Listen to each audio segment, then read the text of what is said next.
Bonjour et bienvenue dans cette nouvelle leçon dans laquelle je vais t'apprendre à supprimer les zéros inutiles dans un nombre. Parfois en mathématiques, on se retrouve avec des nombres qui comportent ce que l'on appelle des zéros inutiles. Autrement dit, ils ne servent à rien. En mathématiques, lorsque quelque chose ne sert à rien, eh bien on l'enlève. On va donc voir dans ces nombres dans quel cas on peut supprimer des zéros dits inutiles. Regardons le premier exemple. On a ici le nombre 3,80. On a donc ici un zéro. Maintenant, on va se poser la question, est-ce qu'il s'agit d'un zéro inutile? Eh bien, pour savoir s'il s'agit d'un zéro inutile ou pas, il faut se poser la question, est-ce que lorsque je vais effacer le zéro dans mon nombre, est-ce que le fait d'effacer ce zéro va modifier la position, autrement dit le rang, des autres chiffres dans notre nombre? Je m'explique. Ici, on a donc le nombre 3,80. 3, ici, c'est le chiffre des unités. 8, c'est le chiffre des dixièmes. Et enfin, 0, c'est le chiffre des centièmes. Pour qu'un zéro soit dit inutile, il faut que lorsque l'on l'enlève, il ne change pas la position, le rang des autres chiffres dans notre nombre. Ici, si je supprime ce 0, on le supprime, est-ce que cela change le rang des autres chiffres dans notre nombre?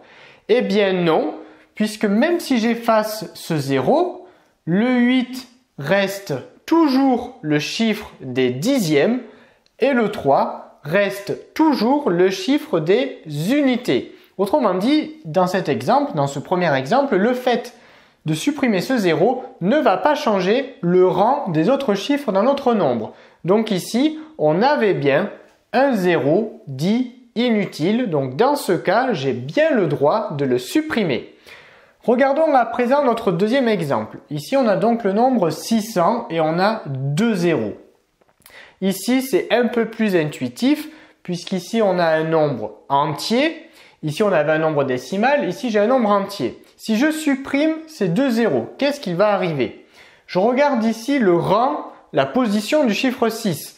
Dans le nombre 600, le chiffre 6, c'est le chiffre des centaines.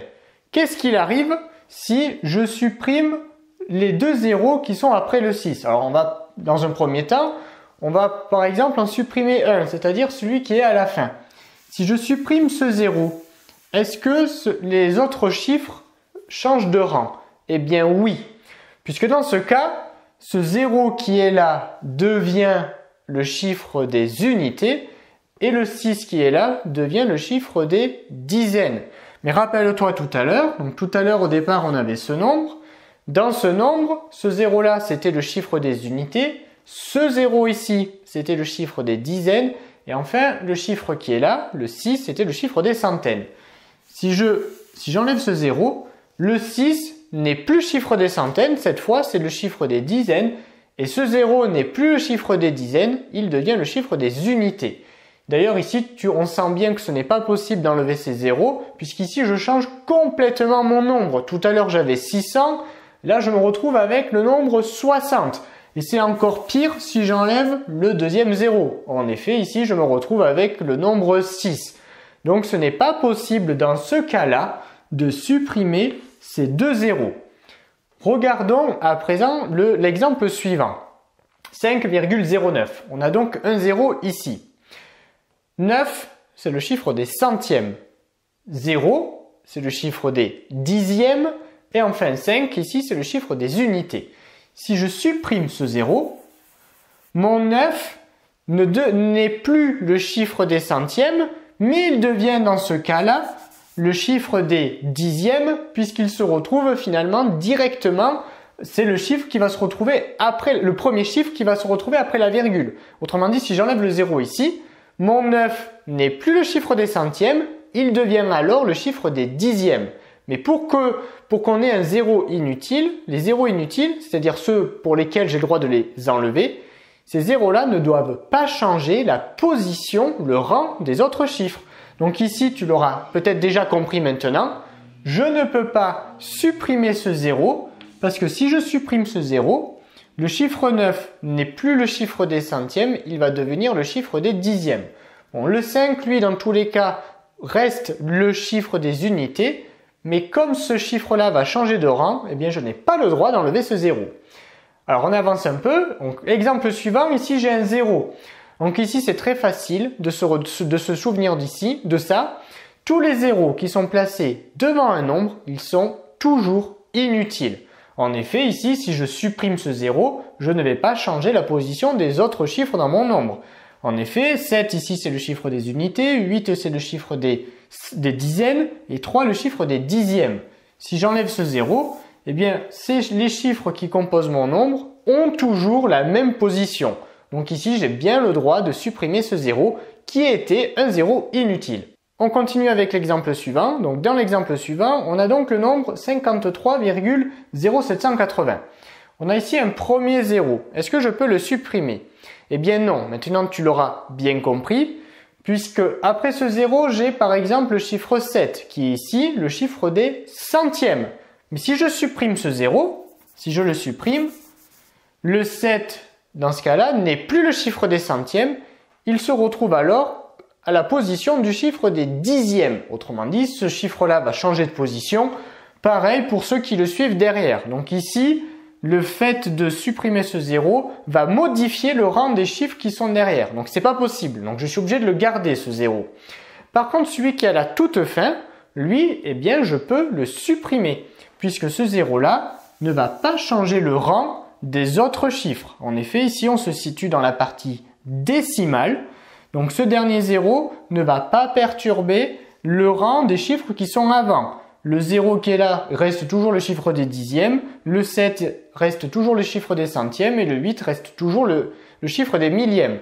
Et ça ne change pas non plus le rang de la partie entière de notre nombre. Donc ici, il y avait un 0 inutile, c'était celui qui était en dernière position.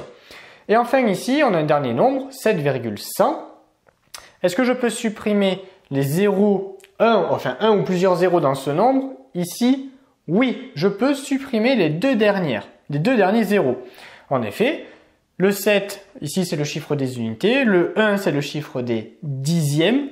Eh bien si j'efface ces deux zéros là, ces deux chiffres ici ne changent pas de position. Le 1 c'est toujours le chiffre des dixièmes et le 7 c'est toujours le chiffre des unités.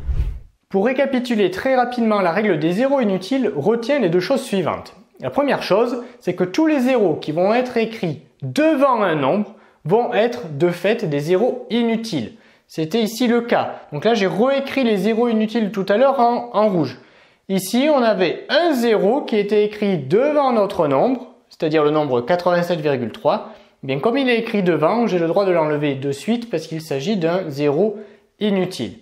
Et enfin, la deuxième chose à retenir, c'est que tu as le droit d'enlever les zéros qui sont à la fin d'un nombre, à condition que ces zéros-là se situent dans la partie décimale de ton nombre. Autrement dit, il faut donc des nombres décimaux, des nombres avec des virgules. C'était le cas ici. Ici, quand je regarde ce nombre, de suite, je repère un 0 à la toute fin. Et comme ce 0, il se situe bien dans une partie décimale de mon nombre, dans la partie décimale, eh bien là, j'ai le droit de l'enlever, puisqu'il se situe dans la partie décimale et qu'il se trouve à la toute fin. Donc ce 0-là, je peux l'enlever. Pourquoi je précise partie décimale? Parce qu'ici, on avait le nombre 600. Mais le nombre 600, c'est un nombre entier. Il n'a pas de partie décimale là. J'ai pas virgule quelque chose. Donc là, comme je n'ai pas de nombre entier, ici je n'ai pas un nombre décimal, je n'ai pas un nombre avec des virgules, bien là, je n'ai pas le droit par contre d'enlever ces deux zéros là. Parce que si je supprime les deux zéros, je vais passer du nombre 600 au nombre 6, qui n'est pas du tout le même nombre. Donc, la règle du 0 à la fin, entre guillemets, il faut que le 0 soit dans une partie décimale. Ici, ce n'est pas le cas, donc je ne peux pas les enlever. Ici, on a un nombre décimal, mais le 0 ne se situait pas à la fin. À la fin, le dernier chiffre, c'est 9, donc je n'ai pas le droit d'enlever ce 0. Ici, on l'a dit tout à l'heure, le 0 se situe devant le nombre, donc je peux l'enlever. Ici, on avait deux zéros, donc il faut instinctivement repérer soit les zéros qui sont à devant, soit les zéros qui sont à la fin. Là, je vois que j'ai un 0 qui est au milieu de mon nombre, mais il est suivi par d'autres chiffres. Donc ce 0 là, je sais déjà qu'il va pas être possible de l'enlever. Par contre, celui-là, je peux l'enlever parce qu'il se situe à la fin de mon nombre et qu'il se situe également dans une partie décimale, dans la partie décimale de ce nombre. Donc ce 0 là, il était bien inutile. Pareil pour les deux qui étaient là, puisqu'ici on a encore un nombre décimal. Je repère des zéros à la fin de mon nombre. Ces deux zéros se situent dans la partie décimale de ce nombre. Ils sont à la fin, donc j'ai le droit de les supprimer. Cette leçon est désormais terminée. Abonne-toi à la chaîne pour ne rater aucune de nos prochaines vidéos. Et on te dit à très vite dans une autre leçon de petits savants.